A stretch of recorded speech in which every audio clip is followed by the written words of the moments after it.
अंबाला छावनी के नागरिक अस्पताल में अत्याधुनिक लिथोट्रिप्सी मशीन को दोबारा शुरू कर दिया गया है।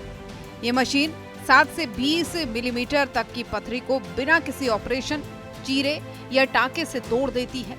ये प्रक्रिया पूरी तरीके से गैर सर्जिकल और लगभग दर्द रहित होती है।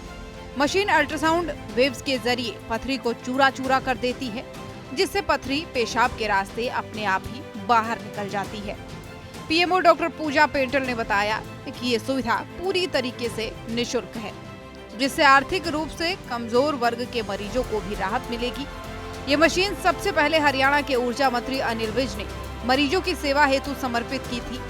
अब इसके फिर से शुरू होने से अंबाला ही नहीं बल्कि आसपास के जिलों के मरीज भी अच्छा लाभ उठा सकेंगे। हमारे हॉस्पिटल में एक लिथोट्रिप्सी मशीन है जो हमारे माननीय मंत्री श्री अनिल विज ने स्थापित करवाई थी। इस मशीन से बहुत सारे लोगों को फायदा होता है, क्योंकि ये मशीन द्वारा गुर्दे की पथरी और जो अपर यूरेटर की पथरी है, जो कुछ 7 से 20 मिलीमीटर साइज की होती है, उसको तोड़ा जाता है।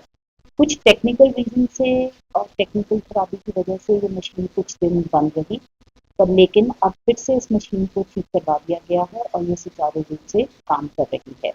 इस मशीन द्वारा मरीज को कोई दांते की जरूरत नहीं होती और बिना चीरे ही इसको इस मशीन से का लाभ उठाने में फायदा होता है। जो भी मरीजों के गुर्दे में पथरी होती है वो हमारे सर्जन से कॉन्टैक्ट कर सकते हैं, जो रूम नंबर 203 में बैठते हैं। सर्जन एग्जामिनेशन करने के बाद उनको डेट देते हैं और फिर मरीज आके अपना इलाज करवा सकते हैं। इस मशीन में कुछ लगभग 45 मिनट से लेके 1 घंटे में ही ये मशीन पथरी को चूरा चूरा कर देती है। ना मरीज को कोई तकलीफ होती है और ना ही दर्द होती है। ये एक ओपीडी प्रोसीजर है, जिससे वो मरीज सुबह आता है और शाम को अपनी पथरी को से राहत पाके घर जा सकता है। मैं एक बार फिर से हमारे माननीय मंत्री जी की बहुत आभारी हूँ कि उन्होंने ऐसी सुविधा हमारे सिविल हॉस्पिटल अंबाला के लिए। तो अब पथरी के दर्द से परेशान मरीजों को न ऑपरेशन का डर रहेगा, न अस्पताल का खर्चा। नागरिक अस्पताल अंबाला छावनी में आधुनिक इलाज की ये सुविधा निःशुल्क है। जरूरत है तो सिर्फ समय रहते जांच करवाने की। सूर्या समाचार के लिए अंबाला से नरेश सैनी की रिपोर्ट।